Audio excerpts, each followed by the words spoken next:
नास्तिकता परिहारस्तु शिष्टाचार प्रतिपालनम पुण्य प्राप्तेस्य निर्विघ्नो शास्त्रदो तेन संस्तुति।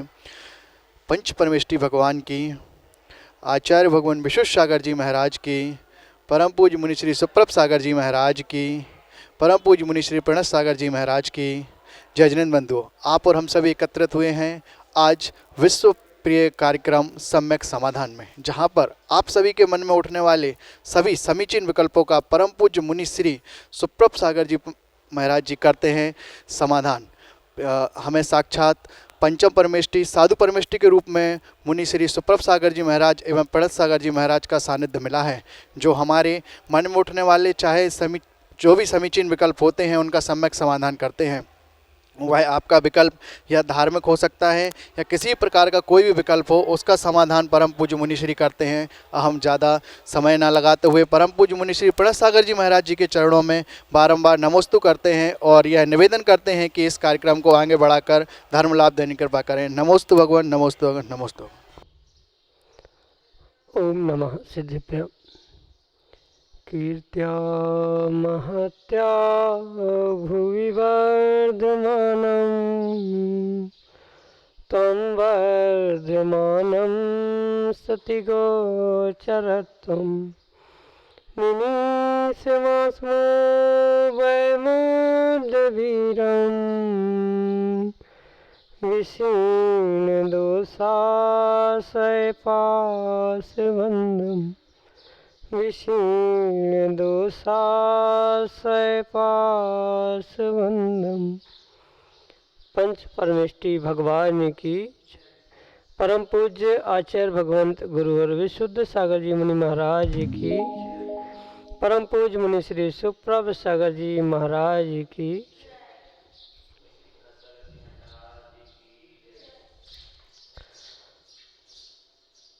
दीपक वही जो अंधकार को दूर करके और सही राह दिखाए, ज्ञान वही जो हमें पाप से बचाकर पुण्य की ओर ले जाए, और वह ज्ञान सम्यक ज्ञान ही हो सकता है। और ऐसे उस सम्यक ज्ञान की प्राप्ति के लिए हमारे मन में जो उठने वाले विकल्प हैं, उन विकल्पों को समीचीनता प्रदान करने की आवश्यकता है। और यदि उन समीचीन विकल्पों का सम्यक समाधान किसी निर्ग्रंथ गुरु से प्राप्त हो तो निश्चित ही हमारा ज्ञान सम्यक ज्ञान हो सकता है, और वही सम्यक ज्ञान आत्मा के कल्याण में कार्यकारी उपाय साबित होता है। ऐसे वह आत्मज्ञान की प्राप्ति का एकमात्र कार्यकारी उपाय समीचीन विकल्पों का सम्यक समाधान, जो कि हम सभी प्रतिदिन आगम के परिप्रेक्ष्य में परम पूज्य मुनि श्री सुप्रभ सागर जी महाराज के मुखारबिंदु से प्राप्त कर रहे हैं। देश भर के अनेकानेक स्वाध्यायी श्रावक श्राविकाओं के द्वारा अपने समीचीन विकल्प यहाँ तक पहुँचाए जाते हैं, और उन समीचीन विकल्पों का सम्यक समाधान परम पूज्य मुनि श्री हम सबको प्रतिदिन प्राप्त करते हैं।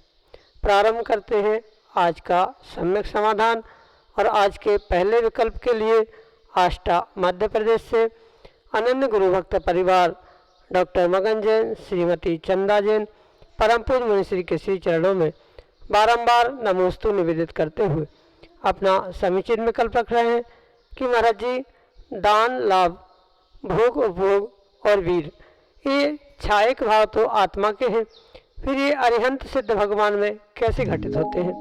हमारे समीचीन विकल्प का सम्यक समाधान करने की अनुकंपा करें।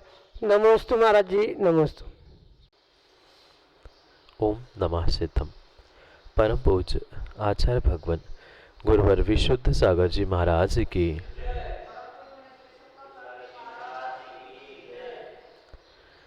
पहली बात तो डॉक्टर साहब ये समझने योग्य है कि जो परमात्मा है वह भी एक प्रकार का आत्मा ही है। जब ये क्षायिक ज्ञान दर्शन आदि आत्मा में घटित होंगे तो वह परमात्मा में भी घटित होंगे ही होंगे। उसमें किसी भी प्रकार से विकल्प करने की आवश्यकता नहीं है। भले ही अरिहंत सिद्ध रूपी परमात्मा में हमें वह भाव प्रत्येक समय प्रत्येक स्थान पर घटित होते हुए दिखे या ना दिखे, पर उसे हमें आगम प्रमाण से, परोक्ष प्रमाण से जानने की, मानने की बहुत बहुत आवश्यकता है। क्योंकि जैसे पुद्गल में भी स्पर्श, रस, गंध, वर्ण ये चारों गुण होते हैं, चारों प्रॉपर्टीज होती है। भले ही पुद्गल की एक ही प्रॉपर्टी या एक ही गुणधर्म हमें समझ में आता है, पर जहाँ एक होता है वहाँ पुद्गल के चारों भी ग्रहण करने होते हैं।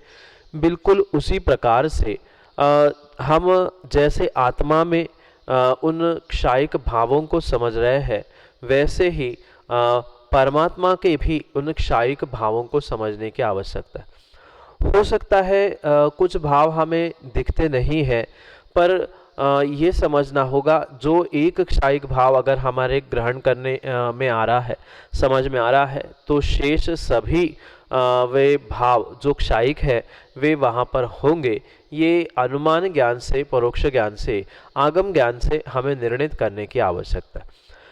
अरिहंतों की तो बात ही नहीं आती। अरिहंतों का क्षायिक ज्ञान, क्षायिक दर्शन जो है वो तो सामने दिखता ही है, क्योंकि कर्मों के क्षय से जो भाव उत्पन्न होते हैं वह क्षायिक भाव कहे जाते हैं। और 13वें गुण स्थान में, 14वें गुण स्थान में जो केवली भगवान है या अरिहंत भगवान है, वे परिपूर्ण रूप से क्षायिक यानी कर्मों का क्षय करने के बाद ही उन स्थानों पर पहुंच चुके हैं। इसलिए उनमें ये क्षायिक भाव घटित होते हुए समझ में आता है। जैसे क्षायिक दान अरिहंतों के विषय में कहा जाता है कि जो दिव्य ध्वनि समय समय पर तीर्थंकर भगवंतों की कीर्ति है, वह उनके लिए क्षायिक दान का ही एक प्रतीक है। क्षायिक भोग, उपभोग के रूप में भी जो तीर्थंकर भगवंतों की या अरिहंत भगवंतों के निमित्त से पुष्पवृष्टि, सिंहासन, प्रातिहार आदि आदि जो कहे गए हैं, वह उनके लिए क्षायिक भोग उपभोग के निमित्त रूप क्षायिक भोगोपभोग के भाव ग्रहण किए गए। इसलिए जैसे अरिहंतों में समझा है, वैसे ही वहाँ हमें सिद्धों के निमित्त से भी समझना होगा, क्योंकि जहाँ क्षय से जो भाव होते हैं वहाँ क्षायिक भाव होते हैं। अब रही बात सिद्धों के निमित्त से, भले ही सिद्ध और अरिहंत केवल ज्ञानी है, पर वहाँ पर ये समझने की आवश्यकता है जो ये 5 भाव बताए गए हैं, जो कि तत्वार्थ सूत्र में समझाए गए हैं, उन औपक्षमिक, क्षयोक्षमिक, क्षायिक, मिश्र आदि जो 4 भाव है जो कि कर्मों के निमित्त से होते हैं, वे सिद्ध परमात्मा में होते ही नहीं है। इसलिए वह क्षायिक भाव सिद्धों में भले ही हमें घटित नहीं होते सिद्ध अवस्था में, पर उनकी ही उस अरिहंत अवस्था में थे। इस भूत प्रज्ञापन नहीं की अपेक्षा से हम सिद्धों में कह सकते हैं, पर वास्तविकता में सिद्ध अवस्था में सिद्धों में कर्म नहीं है, और कर्मों के क्षय से प्रकट होने वाले वे क्षायिक भाव भी मौजूद नहीं हो सकते। फिर वहाँ कौन से भाव हो सकते, ये प्रश्न विकल्प हो सकता है। तो सिद्धों के जो भी भाव होते हैं वे मात्र परम पारणामिक भाव ही होते हैं।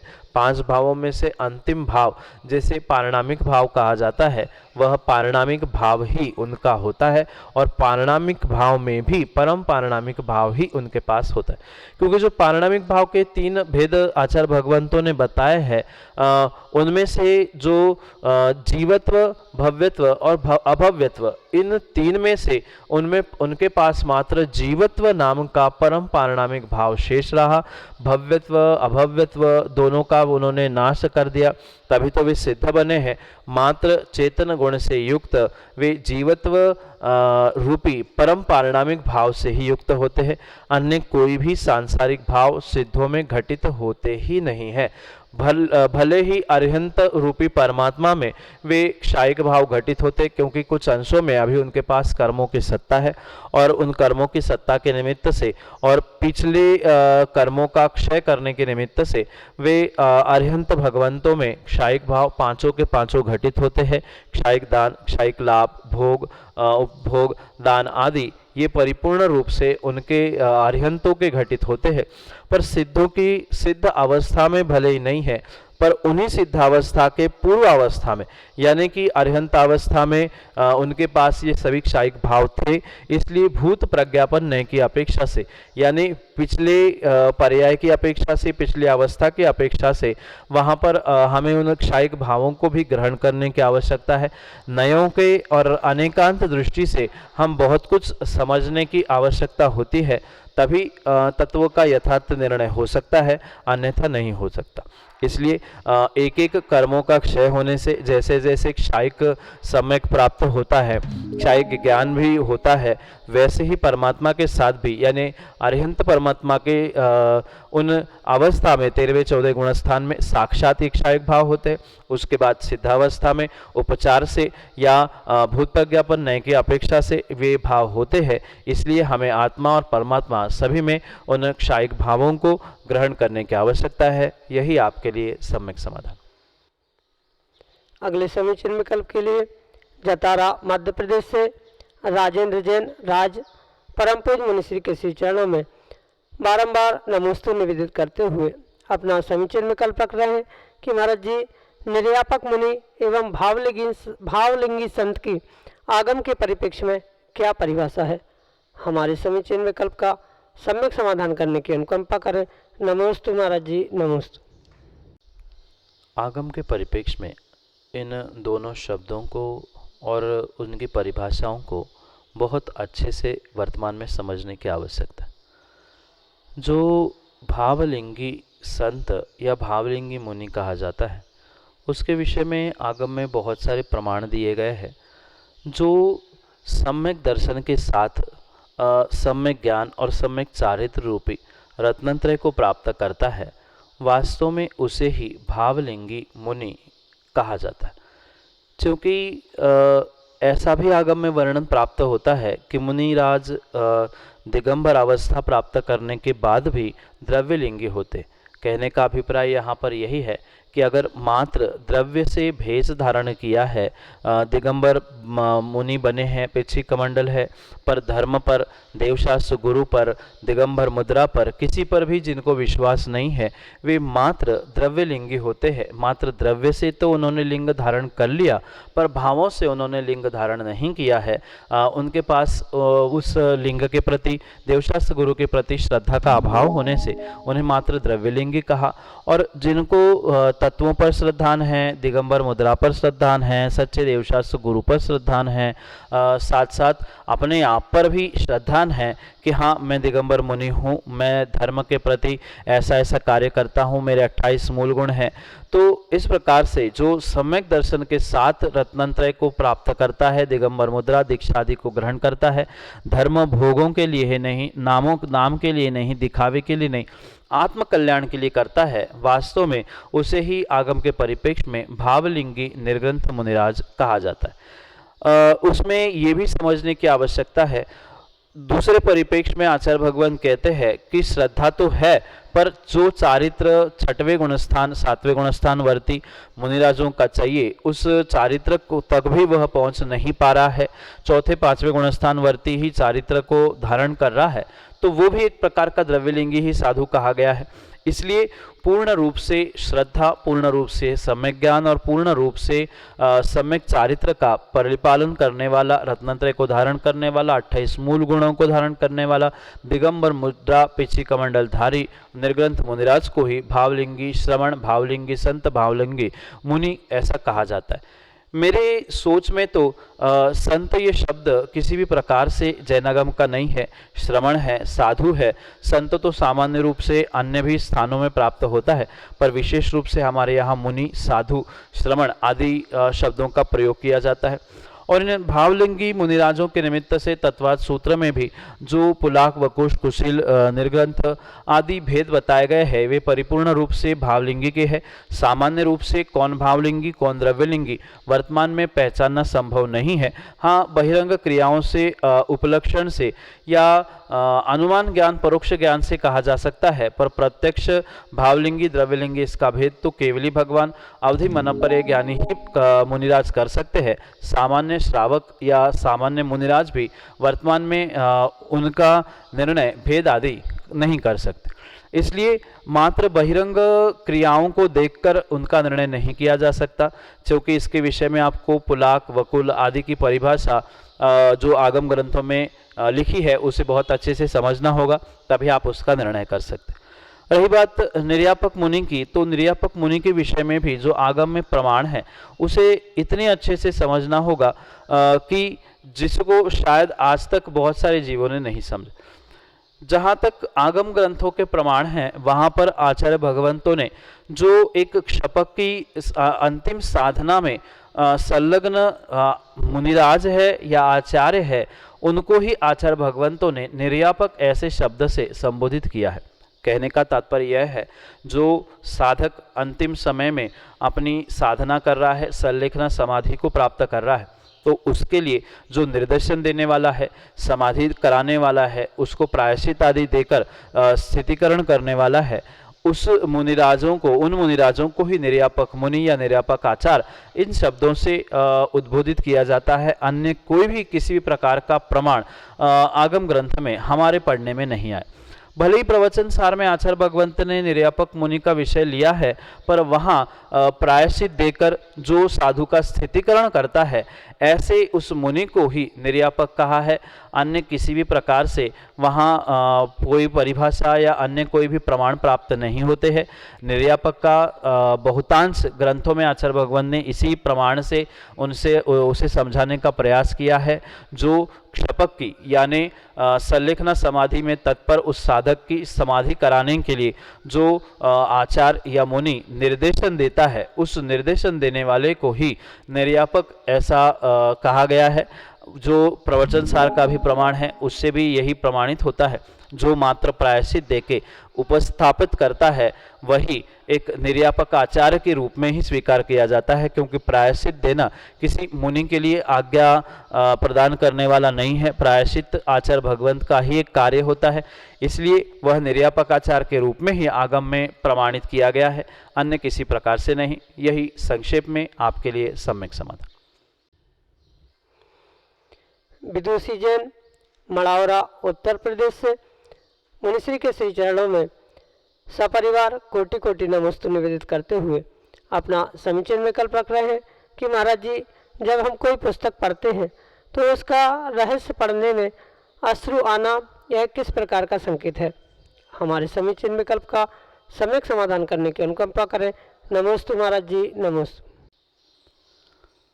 ग्रंथ पढ़ते समय या स्वाध्याय आदि करते समय ये आँखों से झरझर पानी बहना ये एक बहुत स्वाभाविक क्रिया हो सकती है।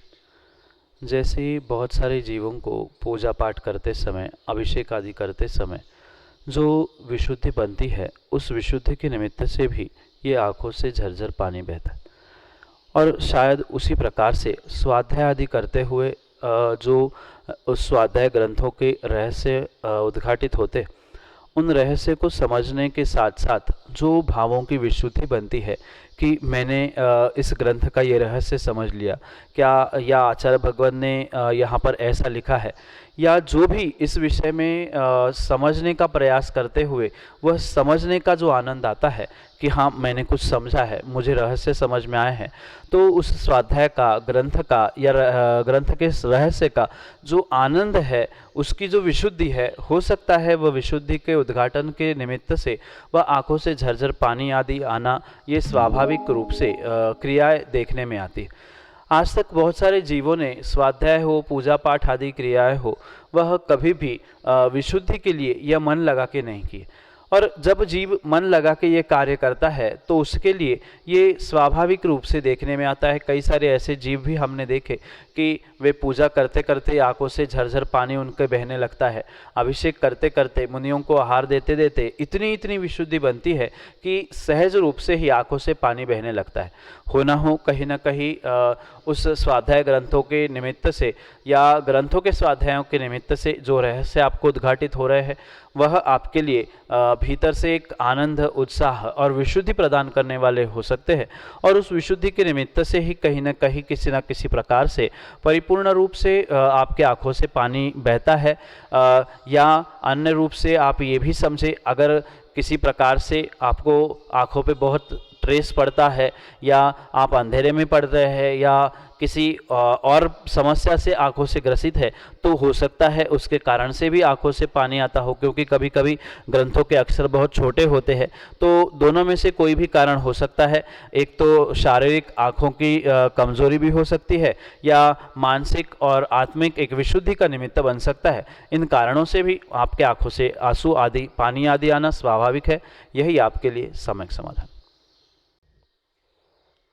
अगले समीचीन विकल्प के लिए मड़ावरा उत्तर प्रदेश से हमारे सामने है अनुभव जैन कपासिया अपने समीचीन विकल्प के साथ। पूज्य मनुश्री के चरणों में नमोस्तु नमोस्तु नमोस्तु। मनुश्री, हमारी जिज्ञासा यह है कि कई व्यापार ऐसे होते हैं जिन्हें हमें जब व्यापार चालू हो जाए उसके बाद बोध होता है कि हमें यह व्यापार नहीं करना चाहिए, और हमारी कुछ मजबूरियां ऐसी हो जाती कि हम शीघ्र उस व्यापार को बंद नहीं कर पाते। लेकिन देखा जाता है कई धर्मात्मा जिन्हें शास्त्रों का अच्छा ज्ञान है, कई प्रतिष्ठाचारी, कई पंडित उस व्यापार को शास्त्रों के ज्ञान के बाद भी करते हैं, तो उन्हें इसका क्या दोष लगता है? पूज्य मुनिश्री, हमारी जिज्ञासा का समाधान कीजिए। नमोस्तु गुरुभ्यो, नमोस्तु गुरुभ्यो, नमोस्तु। अज्ञानात् यत् कृतं पापं सद्ज्ञानात् विनश्यति, सद्ज्ञानात् कृतं पापं वज्रलेपो भविष्यति। इस प्रकार का श्लोक देते हुए आचार्य भगवंत और नीतिकारों ने ये स्पष्ट रूप से कहा है कि अज्ञानता से किया गया पाप सद्ज्ञान प्राप्त होने पर या सद्बोध प्राप्त होने पर नष्ट होने की संभावना है। पर जिसके पास सद्ज्ञान है, जो ज्ञानी है और ये जानता है कि यह कार्य करने योग्य नहीं है, चाहे वह प्रतिष्ठाचार हो, चाहे कोई पंडित हो, चाहे वह सामान्य श्रावक क्यों ना हो, अज्ञानता में अगर वह विपरीत कार्य कर रहा है या विपरीत व्यापार कर रहा है जिसका आगम ग्रंथों में निषेध है, वह अज्ञानता में कर रहा था, तब तक तो वह सद्ज्ञान प्राप्त करते हुए या किसी गुरु का उपदेश प्राप्त करते हुए उसे प्रायश्चित लेके ठीक करने की शक्ति रखता है। पर यज ज्ञानम यानी सद्ज्ञान प्राप्त होने के बाद भी, उसके विषय में निर्णय होने के बाद भी कि ये अमुक कार्य करने योग्य नहीं है, ऐसा निर्णय करने के बाद भी अगर वह उन कार्यों को यानी उन विपरीत व्यापारों को छोड़ नहीं रहा है, तो नियम से वह सातिशय पाप ही वहाँ पर कमा रहा है। ये अवश्य समझे कि जब व्यापार के विषय में हमने किसी के द्वारा समझा है कि अमुक व्यापार करने योग्य नहीं है, तो वह नियम से बहुत शीघ्रता से ही उससे दूर होने का प्रयास करना होगा।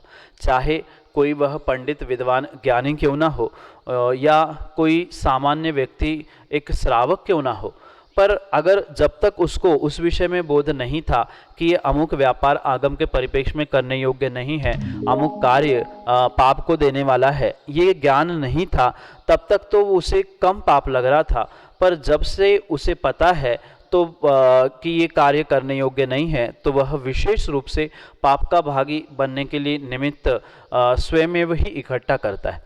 इसलिए अवश्य समझे कि कोई भी व्यक्ति क्यों ना हो, जिसको जितना विशेष ज्ञान होगा उसको उतना विशेष पाप भी नियम से लगेगा।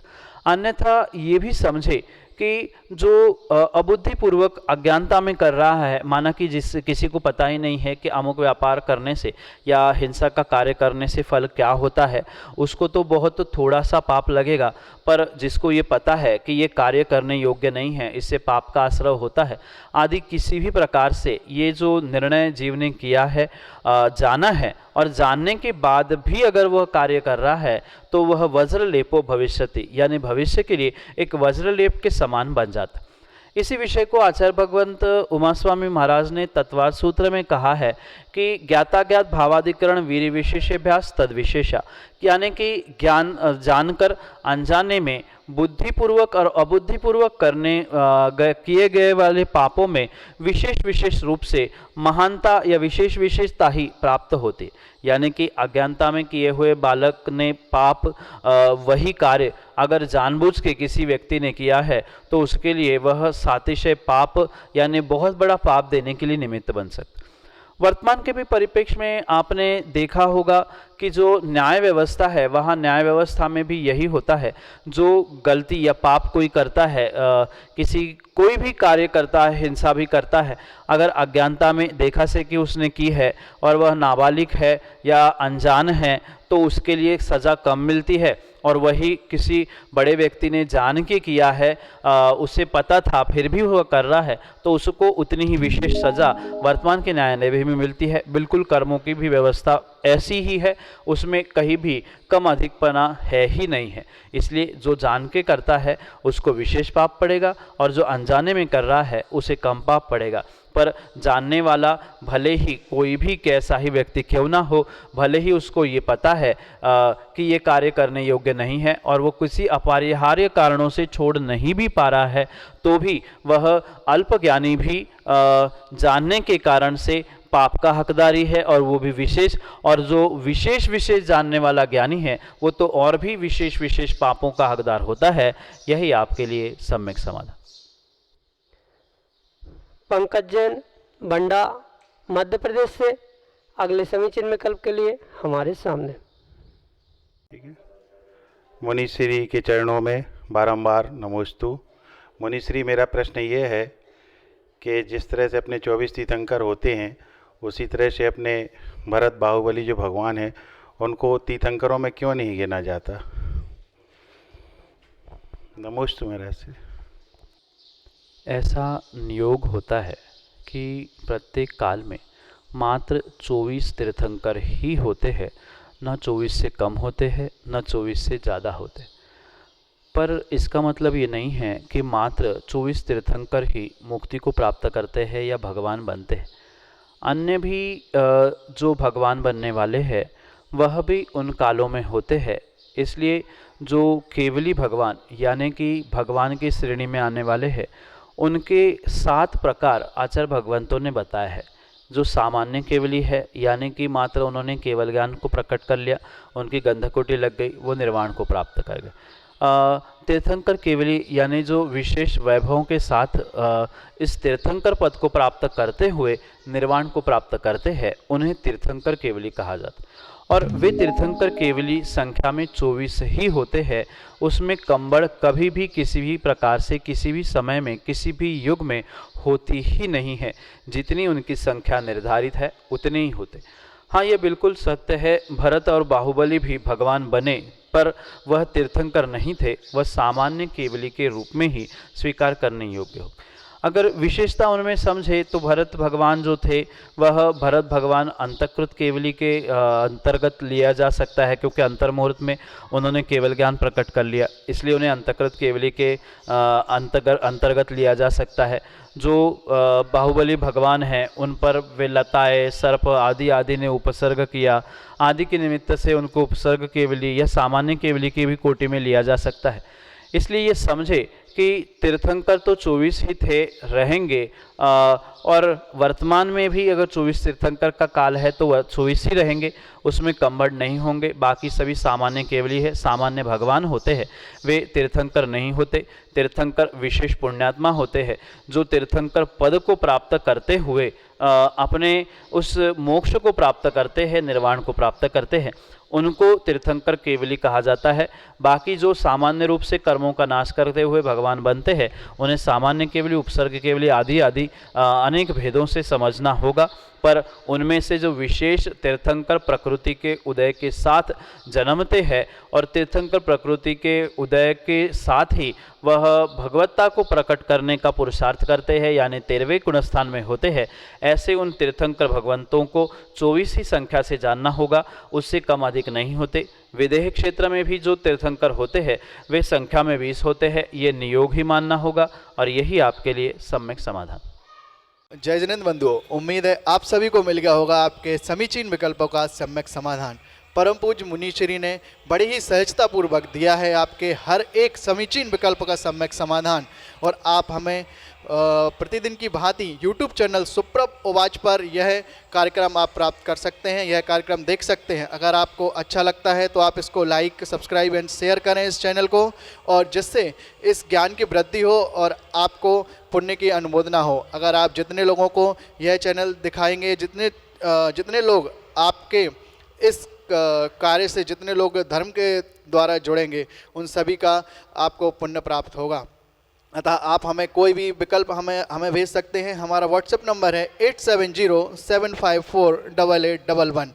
आप इस नंबर को फिर से एक बार लिख सकते हैं, 8707548811। जय जिनेंद्र बंधुओं।